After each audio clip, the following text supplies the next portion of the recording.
2 Corinthians chapter 11, verse 26, where Paul says, in journeyings often, in perils of water. Journeyings often in Greek describes a foot journey, a foot journey. And Paul says, I've taken many foot journeys. Now, please forgive me, but I want to read this to you because when you hear this, it's very impacting. Listen to this. By the way, when he says journeyings often, the word often means frequently, all the time. It was my normal course of business. So Paul used this phrase to tell us that he had walked to most of the destinations where he had been called to preach. Now, here's what I want you to hear. Listen, for instance, he walked from Antioch to Iconium. He walked from Iconium to Lystra. Then he walked from Lystra to Derbe. And from Derbe, he walked back to Lystra. And from Lystra, he walked to Iconium. And from Iconium, he walked to Antioch Pisidia. And from Antioch Pisidia, he walked throughout the whole region of Pamphylia. And then he walked all the way to Perga. For a brief period, Paul and his team traveled by ship to Antioch, which was Paul's home base, but then they walked to Phoenix and Samaria, and from there they walked to Jerusalem, and from Jerusalem they walked back to Antioch. From Antioch, Paul walked through the regions of Syria and Cilicia. Then he walked through the cities of Derbe and Lystra. Then he walked to Phrygia, walked throughout the regions of Galatia. After that, he walked to Mysia, then walked all the way to Troas. Then after seeing a vision of a man in Macedonia calling for him to help, Paul took a ship from Troas. His ship ported, and then he departed the next day to Neapolis. And from there, Paul and his associates sailed to Philippi. And from Philippi, Paul walked through Amphipolis and Apollonia. Then he walked to the city of Thessalonica. From Thessalonica, he walked to Berea. Then he took a ship from Berea to Athens, and from Athens, he walked to Corinth. He sailed from Corinth to Syria. From Syria, he walked to Ephesus. From Ephesus, he sailed to Caesarea. From there, he walked to Antioch. From Antioch, he walked all over Galatia and Phrygia. He walked along the upper coastlines to Ephesus. He walked and he walked and he walked and he walked. Now, why did I go through all of that? Listen, this man walked thousands of miles. Thousands. You don't believe me?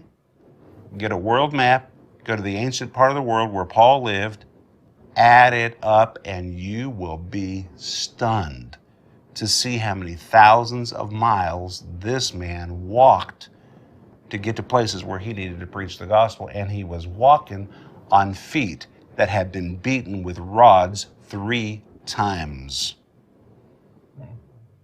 Normally that beating would have stopped a man, but it had no impact on Paul whatsoever. He just got up and kept going.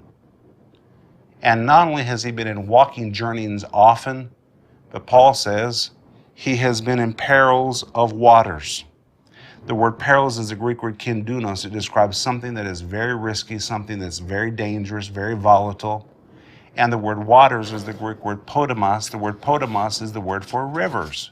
It really means dangers of rivers. And let me read this to you. Crossing rivers was a very serious act in the ancient world. It's an example of the hazards that a traveler encountered in Paul's times. Bridges were few and far between, especially in remote areas. This presented problems, especially during times of flash flooding, which happened very frequently. And though Paul does not mention the exact rivers he had to cross, we know that they would have included the Jordan River, the Orontes River in Syria, the Kundis River in Cilicia, the Meander and the Kaister in Asia, the Strymon River and the Axios River, which were in Macedonia. Paul had to walk across all kinds of bad lands. He had to wade through rivers, especially rivers that were flooding at the flood stage of the year. But it was all a part of the necessary journey to get where he needed to go to preach to people who had never heard the message. You know, when we first came to this part of the world, or when something politically volatile was happening, even now, very often we get a phone call or we get a letter from a precious partner who loves us, or from a friend who says, get out of there. Get out of there. God would never intend for you to risk your family or risk your life. Wait. From the very outset of the gospel, People have placed their life on the line and used their faith to preach the gospel. And let me tell you something. If somebody hadn't paid a price, you would have never heard the gospel.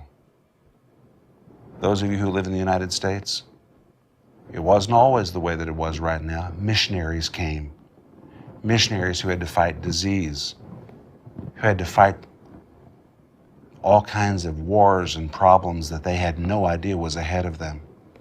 It wasn't so long ago that I was reading about people that used to go to Africa to preach the gospel, and the missionary agencies required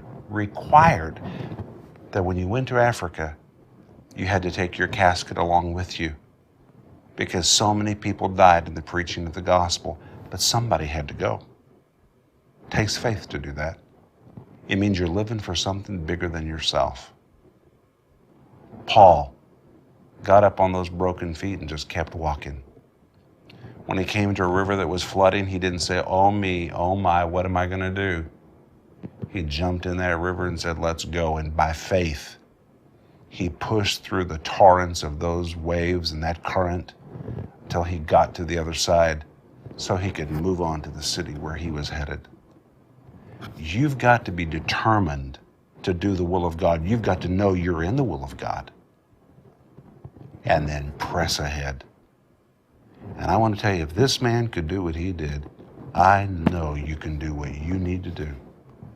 This time may be a little hard. I understand. I really understand. But you can press through. You can do it.